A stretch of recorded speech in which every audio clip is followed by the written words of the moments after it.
Emilio, the honey badger, Urrutia!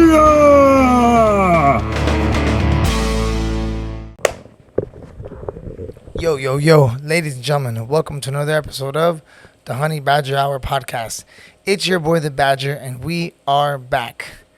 Thank you guys for tuning in, and don't forget to like and subscribe on the little notification bell below to keep you up to date whenever we have new podcast episodes, reviews, and breakdown videos. And now we are also dropping lifestyle vlogs, so stay tuned on all that, guys. Make sure to like and subscribe to keep you up to date on whatever we got going on. Good to be here, guys. We are live from the official news studio. We are out here at 9 Feet Under Bar in the heart of Miami. Okay, guys, this place is super exclusive, and this is also where we held our first ever comedy night down under. So good to see you guys. Good to be back on the pod. I hope you enjoyed last week's episode. We were speaking with our boy Kamoy Anderson. I'm going to be commentating on his show, so when this releases, I'm going to be doing the show tomorrow, all right? And this is on Saturday, June 7th. We got a jiu-jitsu tournament in Miami. It's called Main Character Jiu-Jitsu. And my boy Kamoy runs the show. He's a black belt competitor. We should train together in Thailand like 8 years ago, so good to have him back in Miami, show him around the hood, and we are back, guys. So we'll be color commentating on that. Your boy's going to be the new voice of Jiu-Jitsu, so I'm really excited for that opportunity coming up. And this is also where we held our comedy night down under show, our official show, which we're going to be having another comedy night down under, guys. We are back for comedy night down under 2, Emilio's going away party. I'm heading out to Thailand, guys, so I'm excited. We're going to go train, get some work in the heart, in the pearl of the admin in Phuket, Thailand. We will be back. We're going to go check out Bang Tao. We're going to go check out Alex Shield, George, Frankie, Volk. We're going to see all the boys. We're going to get some training in. I'm going to be bringing one of my young students, one of my young guns that wants to get after it. And I'm going to show him the way, guys. So we will be in Thailand. Get ready for that. Hopefully we'll be getting some banger episodes. It's been a while since we talked, guys. Everybody's probably been wondering where you been, what's been going on. We kind of fell off on the podcast train for a little bit. But we had UFC Miami in town, which was great. We had all the boys in town. You know, I did not get any podcasts because it was such a rare opportunity. It was such a good time. I was kind of in the moment, guys. Like, I was producing a comedy show, and I didn't really want to be, stressed out, worrying about views, worried about, making reels and episodes and the podcast. So I decided, listen, the good thing about that, good news about this and being friends with these guys and all my teammates is that I can get podcasts with these guys whenever they want. The mission and the assignment on Fight Week for UFC 314 was to get the win and get the job done no matter what. And that was mission accomplished, bag secured. Alex Volkanovski, 2-time featherweight champion, one of the greatest featherweights to ever bless this earth, okay, makes an impressive return. He comes back, guns a-blazing, with the fight performance of his career, taking on Diego Lopez, guys. What more could you ask for in a 5-round title fight? As you saw, and as we learned, and through Alex Volkanovski's post-fight speech, guys, adversity is a privilege. We are blessed. When things are going wrong, when times are tough, and when you feel like giving up, it is a privilege. It is a privilege to be in that opportunity because that is a moment to grow. And that's what Alex proved to the whole world a couple months back when he retained his world title. He beat so many curses. The Drake curse, the over 35-year-old curse. Nobody's ever come back from 2 knockout losses like that to win, fighting a huge heavy hitter, a very tough adversary. Diego Lopez was there to win. He was there to get the job done. So, unbelievable fight night. Unbelievable performance. The Miami crowd was absolutely ecstatic. The place was so vibrant. It was crazy. The energy in the room was electric. And your boy was on the floor. We was on the bottom. Me and Shay Walsh were out there right next to the boys, right next to Trump. We saw Volk come out. It was epic. Probably one of the greatest nights in history. At least one of my most epic nights ever. We had Alex Shield was in town. Jeff, Brad, Shay, Volk. Everybody was here. Seko, Hickman. The only guy we were missing, honestly, was George. But, George with the family. George don't leave Phuket anymore. So Anyways, guys, what a trip, what an event. And now coming up this weekend, we got a banger, guys. We got a banger of a fight. Merab Dvalishvili, guys, this weekend, UFC 316, the main event and title fight nobody asked for. Merab Dvalishvili is taking on Sugar Sean O'Malley.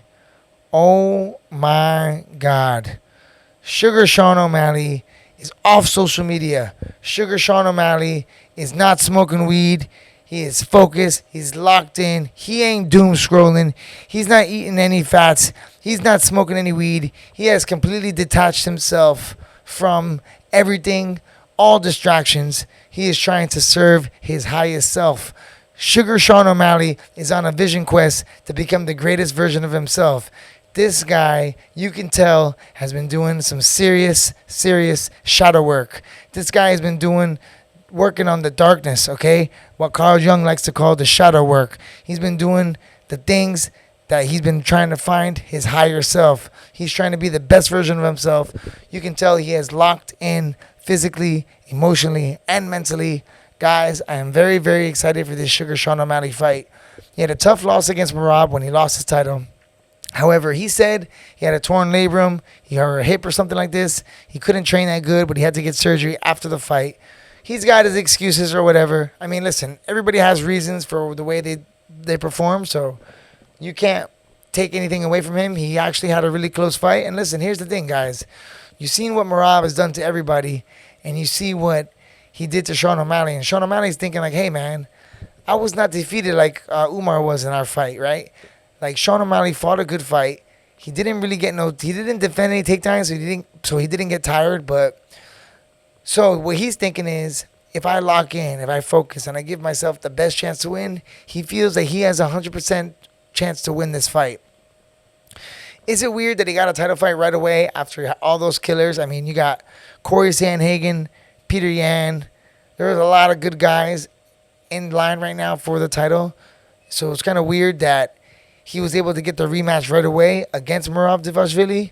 That is a little bit questionable. I'm not too understanding about that. However, he is the biggest star in the bantamweight division. It was a close fight. And to be fair, Merab, he got beat up less than Merab, Peter Yan, and Henry Cejudo. Out of all the competitors that Merab has fought, he took the least damage. Now, if you want to play devil's advocate, the reason why I think he took the least damage and the reason why I think that happened is because he didn't also let go of the trigger. He didn't pull the trigger. He didn't really try to win, though. He was kind of going through the motions, trying not to get finished. And if you guys, here's the catch. I don't know if people know this, but like a little insider trading here. You can master fighting not to get finished. You know, you can go out to fights and do the bare minimum, keep your hands up, move, attack, very rarely kind of like stick and move and just kind of move and circle and really avoid the action and avoid the fighting. And it is not going to say easy, but it is definitely feasible that you can fight not to lose and get beat up bad. You know, you can fight not to get beat up. And I think he just had a very cautious fight. So Umar was exhausted after his fight with Merab, but he put on a ferocious pace. He tried to finish him for the first 3 rounds. He went crazy trying to take Merab down. I mean, honestly, Merab kind of beat himself. Umar beat himself when he lost to Merab Dvalishvili, okay? And I think a lot of guys end up doing that. Now, I don't know what it is about Merab that he's so good, he's so technical, and he is such a genetic monster when it comes to the cardio that it seems that the better you do against Merab, the more he makes you work and the more tired you get. So I don't want to take nothing away from Merab by saying Umar beat himself. But Umar was being told by his corner to finish Merab and take him down and dominate him in the grappling, where instead of dominating him in the grappling, I mean, Umar could have just stuck and moved like he did in the first and second round and outpointed his way, outstriking Merab for 5 rounds. But he gassed himself out, shooting for takedowns, trying to take his back in the 3rd round there, and really blowing his wad. Or even in the 2nd round, I think he was shooting a lot of unnecessary takedowns when he could have just won the fight striking. But I think that was more of Khabib in his corner, kind of pushing the pace. Khabib wanted the finish, wanted a dominant finish, wanted like a Khabib-esque performance where, you know, sometimes I think you got to kind of gauge your fighter and see where they're at and not put too much expectations on them. But that's a whole nother game. However, Sean O'Malley taking down Merab Dvalishvili. Guys, this is a tough fight. I do believe Sean O'Malley is... I'm excited for this fight. All right, I don't want to say...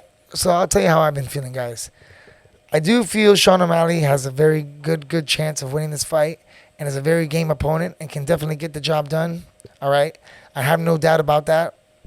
My only issue is that I saw an interview with DJ Johnson, right? Demetrius Johnson, and he's talking with Sean O'Malley, and Sean O'Malley's telling him how he stopped social media, you know, he stopped smoking weed, he stopped scrolling, he's focused, he's locked in, he's not eating unhealthy or something like this. That he felt that his image was too attached to the sugar show, to the sugar image and the sugar mantra, right? Like that whole bravado that he holds when he, as a person, right? As a fighter. But now, with him having a family, losing his title, you know, kind of getting a little bit humbled and having to eat, you know, like regroup, all right, reanalyze things, and he went back to the drawing board to come back stronger and better. He feels the best version of himself is going to be not smoking weed, not being that party guy with the Lambos and the flash and pizzazz. And I think he just wants to be more of like a Volt character where like he's just known for being a good family man, a good human, and a really hard worker. And he's really trying to change his image, which is great, and I love it. My only issue with that is, guys, Sean O'Malley's talking to DJ, right? And then the guys who are the best in the world, like Merab, is still scrolling on social media, living his life. So why is it that Merab, who never smoked weed, but he hasn't done anything different, you know? Why is it now that Sean O'Malley says that he's locked in, he's focused, and that's the reason why he's going to win, but Merab has been doing that the whole time. So is DJ. DJ plays video games when he fights. You know, Volkanovski likes to go hunting and does cooking with Volk and also fights and regains his title. So I'm just wondering, like, if Sean O'Malley's using those excuses, but he's kind of looking at the wrong things. Like, maybe at the end of the day, he's just not the stylistically good enough to beat Merab. Like, maybe he just doesn't have the wrestling capability to stop Merab, and that whether he stops social media, he can stop eating corn, he can do whatever he wants. Maybe you're just not going to beat Merab. Like, was the social media and that really a distraction? Or was he really not just good enough to beat Merab? That's the question we're going to see. Now, if Sean O'Malley wins and he knocks out Merab, you're going to get a whole world that's going to get off social media and start locking in. And that, guys, might not be the worst thing in the world. Imagine if you get a society that stops scrolling, stops doom scrolling, gets off social media, starts getting after it, stops smoking weed. You know, maybe that way, like that whole image, and is not the type of person that Sean O'Malley wants to represent anymore. Now that he has a family and he has kids, he probably wants to be known as the hard worker, a UFC champion, not the guy who pulls up in the Lambos and smoking pot, making silly skits, you know? So it's interesting to see the evolution of Sean O'Malley. I just hope it's enough, you know? Listen, I love Merab. I feel bad that I always go against him or always bet against him. I mean, it's not that I bet against him. It's that I like Sugar Sean. I've always been on the Sugar Show. And I like to cheer for guys. Like, I love greatness. I appreciate greatness. Even though Merab is great, he's a different type of great. But I've been a fan of Sugar Sean O'Malley for a long time. I've been listening to his podcast since he's early on in his career. So I've always respected his hustle.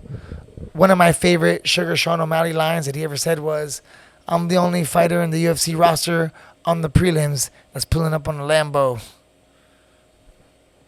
Oh, so I just think that's really hard. So anyways, guys, appreciate the love. Appreciate the support. I hope you guys are enjoying the new studio. All right. We got this new spot here, the beautiful 9 Feet Under. If you guys are ever in Miami and you're looking for a dope spot to drink, come to 9 Feet Under. It's an exclusive bar, underground. You come in through the side door. They got a dope little guy there that lets you in. You tell them the Honey Badger sent you. They're going to give you the exclusive.